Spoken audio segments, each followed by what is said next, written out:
अस्सलाम वालेकुम dear students, my name is Mohammad Ziaul Haq. आप देख रहे हैं मेरा YouTube channel maths fun with Ziaul Haq. हमने मैथमेटिक्स 9th क्लास 7.2 एक्सरसाइज और क्वेश्चन नंबर 3 जो है आज करना है। क्वेश्चन नंबर 3 में देखते हैं। क्वेश्चन नंबर 3 है find value of k so that the line joining A into A B, 2 point given है और 2 सी डी और 2 पॉइंट गिवन है। वो कहते हैं आर पैरेलल। अब ये दो लाइन जो है वो कहते हैं क्या है, ये 2 पॉइंट जो गिवन है ये दोनों पैरेलल है। पैरेलल के लिए क्या कंडीशन होती है, हम इसकी स्लोप फाइंड कर लेंगे, slope of A B find कर लेंगे, फिर slope of C D find कर लेंगे। अब इन दोनों की स्लोप जो है, फिर हम इन दोनों पैरेलल के लिए कंडीशन ये होती है M1 जो है M2, इन दोनों की स्लोप इक्वल होती है। तो फिर अब यहाँ पर हम ये चेक करेंगे क्योंकि जो पहला पॉइंट गिवन है वो है a इंटू 7 3 और b इंटू के -6 है। तो यहाँ पे हम क्या करते हैं, पहले स्लोप फाइंड कर लेते हैं। यहाँ पे हम लिखेंगे slope of A B equal to, अब इसकी स्लोप इसका फार्मूला लगा दें y2 minus y1 over x2 minus x1। जो ए बी की स्लोप है इसको नाम दे देंगे हम m1 का। m1 इक्वल टू y2 की वैल्यू यहाँ पर क्या है, y2 की है -6 और उसके बाद फिर माइनस y1 जो है वो 3 है ओवर x2 कितना है k और -7। तो यहाँ पे हम लिख सकते हैं m1 जो है वो किसके इक्वल आ गया, -9 ओवर k -7। तो m1 यानी फर्स्ट स्लोप जो है ए बी की ये हमने फाइंड कर ली है। अब इसी तरह जो है फिर हम ये सी डी पॉइंट गिवन है, तो यहाँ पे हम लिखते हैं c इंटू -4 5 और d इंटू -6 और 4। तो यहाँ पे हम इसकी स्लोप फाइंड करेंगे।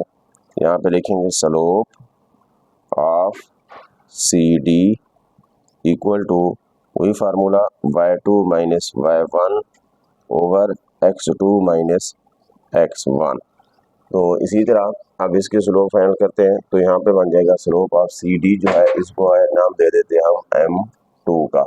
अब m2 का नाम दे, इनकी जगह पे वैल्यू पुट कर दें। तो यहाँ पर क्या है, y2 है 4 माइनस 5 ओवर -6 और ये माइनस है और यहाँ भी माइनस है। तो ये बन जाएगा माइनस का 1 ओवर -6 माइनस माइनस प्लस का 4। तो इसका आंसर आ गया माइनस का 1 ओवर -2, ये यहाँ से कट जाएगा। तो फिर m2 जो है वो हमारा आ गया 1/2। तो इसी तरह जो है m1 और m2 जो है हमने इनकी स्लोप फाइंड कर ली है। अब यहाँ पे हम लिख देंगे एज, अब यहाँ पे उसने कहा था लाइन जॉइनिंग और पैरेलल, यहाँ पे हम लिख देंगे as the lines are parallel.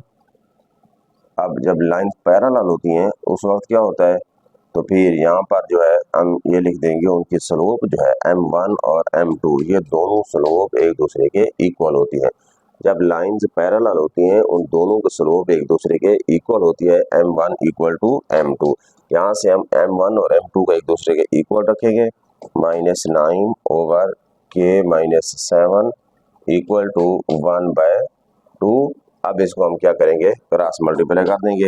तो ये बन जाएगा, इसको मल्टीप्लाई करेंगे 2 के साथ, माइनस का 18 हो जाएगा इक्वल टू, इसको यहाँ शिफ्ट कर दो k -7। तो फिर माइनस का 18 इक्वल टू k -7 है, -7 को आप इस साइड भी शिफ्ट कर दें, ये प्लस का हो जाएगा। तो इक्वल टू क्या आ जाएगा यहाँ पर k, अब यहाँ पे आ जाएगा माइनस का 11 और इधर क्या आ गया k। तो इस तरह जो है यहाँ से हमने k की वैल्यू फाइंड कर ली। तो इसी तरह जो है ये नंबर 2, अब इसमें हमें चेक करना है परपेंडिकुलर के लिए। तो नंबर 2 अब इसको देखते हैं। अब इसमें क्या होता है तरीक़ेकार, अब यहाँ पे क्योंकि जो आपने पहले स्लोप फाइंड की हुई है परपेंडिकुलर के लिए यही कंडीशन है, तो यहाँ पे हम लिखेंगे as lines are perpendicular, as lines are perpendicular. जब लाइंस परपेंडिकुलर हो तो फिर m1 और m2 का इन दोनों का प्रोडक्ट जो है वो किसके इक्वल होता है, -1 के इक्वल होता है। अब यहाँ से हम m1 की वैल्यू पुट कर देते हैं। m1 की यहाँ पर क्या आई थी, -9 ओवर k -7, और उसके बाद फिर m2 कितना था, 1/2 इक्वल टू क्या आ गया, -1। अब यहाँ पे इनको मल्टीप्लाई करवा दें, क्रॉस मल्टीप्लाई आप नहीं कर सकते क्योंकि दरमियान में इक्वल टू नहीं है। तो हम यहाँ पर क्या करेंगे, यानी फर्स्ट ऊपर वालों के साथ मल्टीप्लाई करवा देंगे। 9 1 ज़ा 9 ओवर, तो ये बन जाएगा 2 × k -7 इक्वल टू क्या आ गया, -1, माइनस का 9 ओवर 2k -2 7 ज़ा 14 इक्वल टू -1, इसका डिनोमिनेटर 1 होगा। अब यहाँ पे हम क्या करेंगे, क्रॉस मल्टीप्लाई करेंगे, तो ये बन जाएगा माइनस का 9, क्योंकि 1 के साथ मल्टीप्लाई करवाएंगे, इक्वल टू -1 को दोनों के साथ मल्टीप्लाई करवाओ, माइनस का 2k माइनस माइनस क्या हो जाएगा, प्लस का 14। अब केवल एक साइड पे ले आए, बाकी को दूसरी साइड पे ले जाए, तो यहाँ पे हम लिखेंगे माइनस का 2k है, ये प्लस का 2k हो जाएगा, ये प्लस का 14 है, ये माइनस का 9, जब उधर जाएगा तो प्लस का 9, तो ये बन जाएगा 2k इक्वल टू 23 हो जाएगा। और इसी तरह यहाँ पे ओवर 2 कर देंगे क्योंकि हमने k की वैल्यू निकालनी है, तो फिर k इक्वल टू क्या आ जाएगा, 23/2।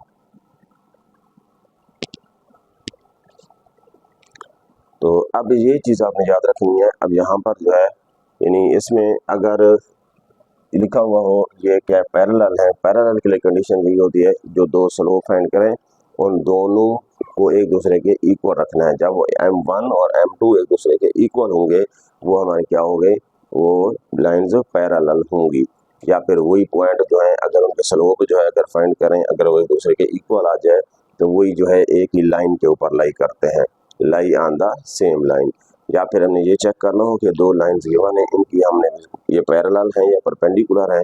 पैरेलल उस वक्त होगी जब इन दोनों के स्लोप जो है एक दूसरे के इक्वल होगी, और परपेंडिकुलर की कंडीशन ये होती है कि इन दोनों का प्रोडक्ट लें, अगर इन दोनों का मतलब पहली स्लोप और दूसरी स्लोप, इनको मल्टीप्लाई करें और हमारा आंसर जो है वो किसके इक्वल आना चाहिए, -1 के इक्वल आना चाहिए जी। नेक्स्ट जो है क्वेश्चन है, using slope show that the triangle with its vertices ABC is a right triangle.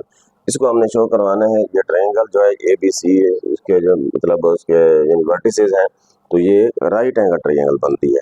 तो इसमें हम क्या करेंगे, सबसे पहले जो है यहाँ पर पॉइंट लिख लो, A × 6 1, और इसी तरह B 2 7 है, और C में जो है वो है -6 -7। पहले हम स्लोप फाइंड कर लेंगे AB की, फिर फाइंड कर लेंगे BC की, फिर फाइंड कर लेंगे CA की। तो यहाँ पे हम लिखते हैं slope of AB equal to, तो इसको स्लोप की इसको फाइंड करते हैं y2 - y1 over x2 - x1। अब स्लोप AB है, इसको नाम दे देते हैं हम m1 का। m1 equal to y2 - y1 7 minus y1 कितना है 1 ओवर यहाँ पर x2 2 माइनस यहाँ पर 6, तो ये बन जाएगा m1 इक्वल टू 7 - 1 6 ओवर 2 - 6 -4। तो इसी तरह m1 जो है वो किसके इक्वल आ गया, इसको हम लिख सकते हैं माइनस, क्योंकि ये 2 का टेबल से काट दो 3/2, ये हमारा आ गया स्लोप m1 की। तो इसी तरह जो है अब हम स्लोप फाइंड करते हैं किसकी, BC की स्लोप। तो यहाँ पे हम लिख देंगे आगे slope of BC equal to formula y2 - y1 over x2 - x1। अब BC की स्लोप को हम इक्वल रख देते हैं m2 के। अब यहाँ पे देखो ये बन जाएगा y2, ये -7 होगा, -7, और ये भी क्या हो जाएगा -7 ओवर माइनस का 6 और फिर -2। तो m2 इक्वल टू माइनस का 14 ओवर माइनस का 8, ये यहाँ हमसे कैंसल, m2 इक्वल टू, तो ये बन जाएगा 7/4। तो ये m2 की स्लोप आ गई। तो इसी तरह जो है अब हम थर्ड फाइंड करेंगे, वो कौन सी, CA की। तो यहाँ पे हम लिख देंगे slope of C A equal to y2 minus y1 over x2 minus x1। इसको हम नाम दे देते हैं M3 का। अब ये क्या होगा फिर x1 y1 और ये क्या होगा x2 y2, तो ये बन जाएगा 1 माइनस माइनस 7 ओवर x2 यहाँ पर कौन सा है 6 माइनस और फिर माइनस 6। तो इसी तरह M3 इक्वल टू ये बन जाएगा 1 प्लस 7 ओवर 6 प्लस 6। तो M3 equal to 1 plus 7 8 over 12। तो इसी तरह जब इसको 4 के टेबल से काट दें 4 2s are 8 और 4 3s are 12, तो फिर M3 जो है वो किसके इक्वल आ गया 2 ओवर 3 के इक्वल आ गया। तो अब यहाँ पर देखें तो हमने ये देखना है ये जितनी हमने स्लोप फाइंड किए हैं M1 M2 M3, इनमें अगर किसी भी दो का प्रोडक्ट अगर वो -1 के इक्वल आ गया तो फिर हमारी जो ट्राइंगल होगी वो हमारी होगी राइट एंगल ट्राइंगल होगी। अब यहाँ पे देखो जो पहले यहाँ पे स्लोप है इसको अगर हम देख लें वो है M1 और ये है M2, इन दोनों का प्रोडक्ट लें तो वो -1 आता नहीं है। अब यहाँ पे देख लो ये क्या है 2 ओवर 3, ये क्या है 3 ओवर 2। तो यहाँ पे जो है हम इसको चेक कर लेते हैं। तो M1 डॉट M2 जो है वो किसके इक्वल आना चाहिए -1 के इक्वल आना चाहिए। इसको देख लेते हैं M1 कितना है -3 ओवर 2 और इसी तरह M3 कितना है। अब यहाँ पे M2 ना लिखें, M2 से तो उनका प्रोडक्ट इक्वल -1 नहीं आ रहा, तो फिर M3 लिखो M3। अब M3 कितना था 2 ओवर 3, 2 ओवर 3 यहाँ पे आ गया -1, 3 से 3 कैंसिल हो जाएगा 2 से 2। अब यहाँ पे देख लें यानी M1 और M3 का प्रोडक्ट जो है वो किसके इक्वल आया -1 के इक्वल आया। जब M1 और M3 का प्रोडक्ट -1 के इक्वल आया तो फिर यहाँ पे M1 और M3 ये दोनों स्लोप जो होगी या फिर क्या होंगे ये पैरेलल होगी या परपेंडिकुलर होगी। ये लाइन जो होगी M1 वाली, M1 कौन सी है वो AB है और M3 कौन सी है वो CA है। तो यहाँ पे हम लिख सकते हैं सो A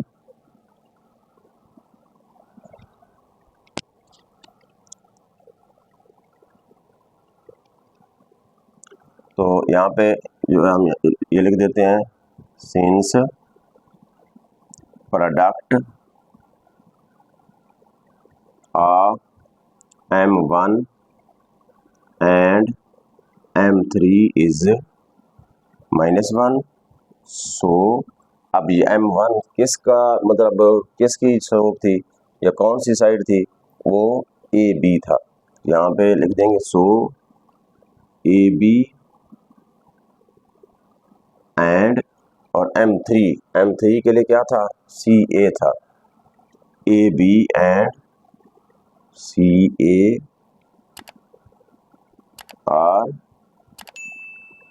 परपेंडिकुलर।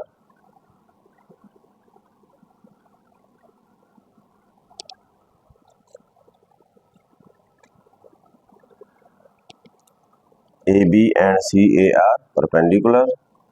आगे लिख देंगे so the triangle is right angle triangle. So the triangle is right angle triangle. अब यहाँ पर क्योंकि अब देखा जाए अगर मैं यहाँ से एक राइट एंगल ट्राइंगल अगर बना लूँ तो राइट एंगल ट्राइंगल बनाएंगे इस तरह। तो अब यहाँ पे इसको हम नाम दे दें अगर A का ये क्या है और B है और यहाँ पर क्या है अगर C है, तो फिर ये बन जाएगा AB और ये बन जाएगा AC। अब AB और इसकी स्लोप हमने फाइंड की थी और AC की स्लोप फाइंड की थी, तो फिर यहाँ पर जो इन दोनों का प्रोडक्ट जो किसके इक्वल आया था -1 के इक्वल। जब -1 के इक्वल आया तो इसका मतलब ये दोनों जो है वो क्या है परपेंडिकुलर है। तो फिर AB के ऊपर ये CA जो है परपेंडिकुलर है। और इनकी ज़रूब जो है इनका प्रोडक्ट -1 के इक्वल आया था। तो इसी तरह जो है फिर ये एक राइट एंगल ट्रायंगल बन जाएगी।